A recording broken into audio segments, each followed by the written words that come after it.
Hello guys, जय श्री कृष्णा, राधे राधे। आप सभी का स्वागत है कन्हैया का छोटा सा संसार में। आप लोग कैसे हैं? ठीक होंगे, स्वस्थ होंगे और बढ़िया ही होंगे। गाइस, वीडियो को बिल्कुल लास्ट तक देखते रहिए। वीडियो अच्छी लगी तो वीडियो को लाइक करिए, चैनल को सब्सक्राइब करके रखिए। तो आज जो बात है वो बहुत ही ज़रूरी और महत्वपूर्ण है, तो आप लोग ज़रूर से जानेंगे। वो है तुलसी माला। तुलसी माला कंठ में पहनने का क्या नियम है, नियम विधि और फायदा। तुलसी को धारण करने के कैसे कौन सा दिन होना चाहिए। क्या तुलसी माला धारण करने से हम जैसे कि लहसुन प्याज खा सकते हैं, तामसिक भोजन। तो देखिए ये सारे चीज़ों का और नियम क्या है, कौन सा दिन को पहनना है, क्या हम पति पत्नी तुलसी धारण करने के बाद एक साथ रह सकते हैं। तो गाइस, इसमें ना आपको ब्रह्मचर्य का पालन नहीं लेना है, आपको सिर्फ और सिर्फ तुलसी माला धारण करना है ना। तो आप सारे सवालों को जवाब अब मिलेगा, ठीक है।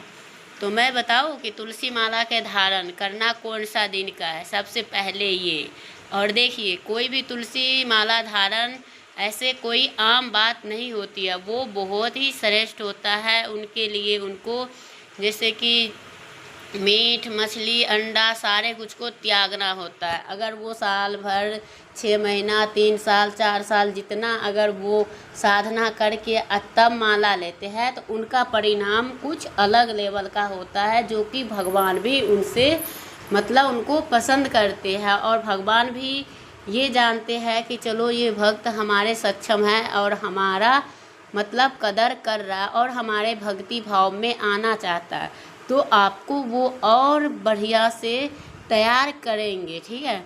तभी आपको व्रत वो करना है, तुलसी माला धारण करना है। अब बात रह गई कि तुलसी माला किस दिन के धारण करें। तो देखिए तुलसी माला धारण करने का सबसे बहुत अच्छा दिन होता है गुरुवार। और दूसरा होता है एकादशी, पूर्णिमा, इन दिनों में, और जन्माष्टमी, ऐसे अक्षय तृतीया, देव उठनी एकादशी, इन सब में आप जो है माला धारण कर सकते हैं, ठीक है। और दिन तो आपने जान ही लिए। और उसके बाद आपको अब क्या, हम खुद से गुरु नहीं है तो हम क्या करें।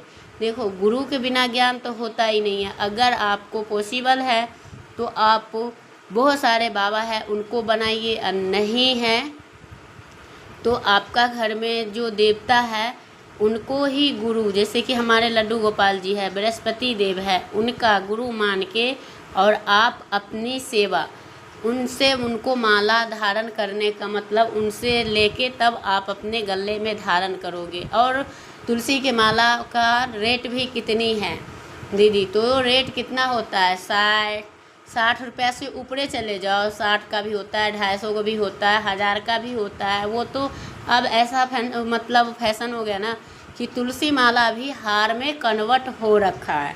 हमने कई बार बहुत सारे जगह गई हूँ तो देखी हूँ। तो आप 200 250 300 का भी ले सकते हो, 60 रुपया से मगर स्टार्ट होते हैं।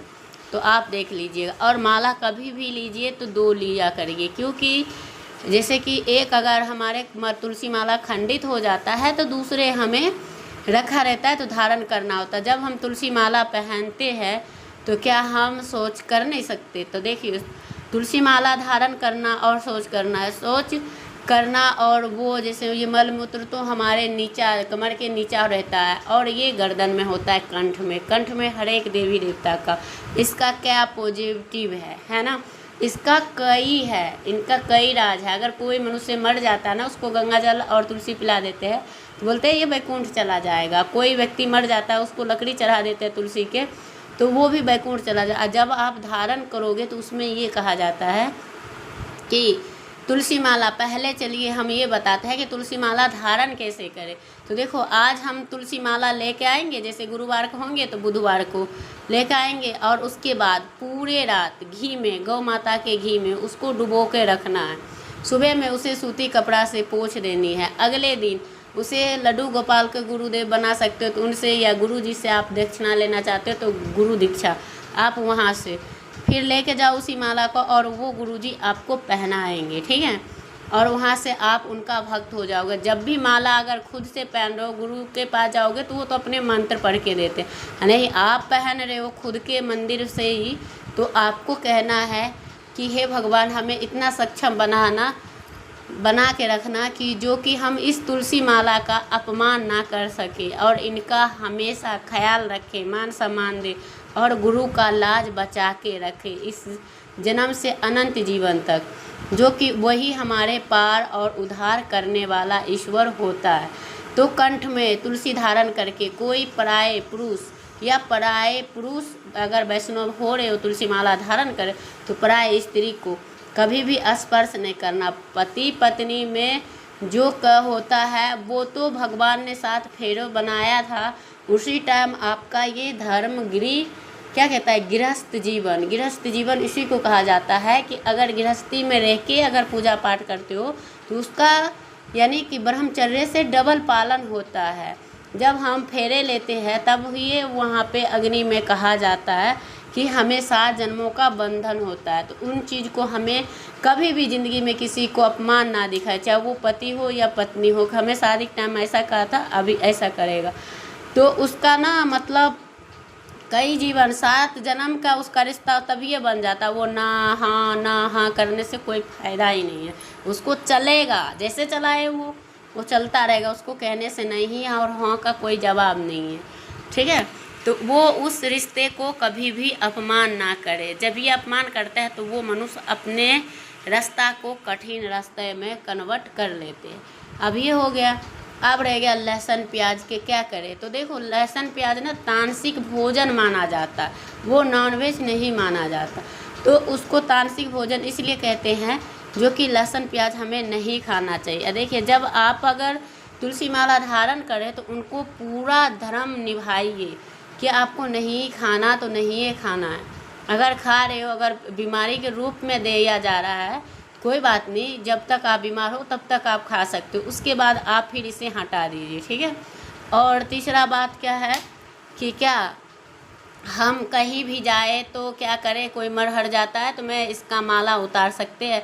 कुछ भी हो, आपको जब से माला धारण करोगे ना पूरा इस जीवन में मरते दम तक आपके गले में तुलसी के माला जाएंगे, उतारना नहीं है। क्योंकि तुलसी माला कभी भी सूतक पातक नहीं लगता और बिना तुलसी के भगवान विष्णु के लड्डू गोपाल जी के शालिग्राम जी के भोग ही नहीं लगता। तो जो कहते हैं ना, जैसे कि अगर कुत्ता पालते हैं ना तो देखते हो पालतू कुत्ता के गले में पट्टा होता है तो सब लोग जान जाता है कि ये पालतू कुत्ता है। ऐसे ही अगर आपके गला में तुलसी माला रहेंगे ना तो आपको दूर से लोग पहचानेंगे कि ये भगवान श्री कृष्ण या गुरु बृहस्पति देव का भक्त है।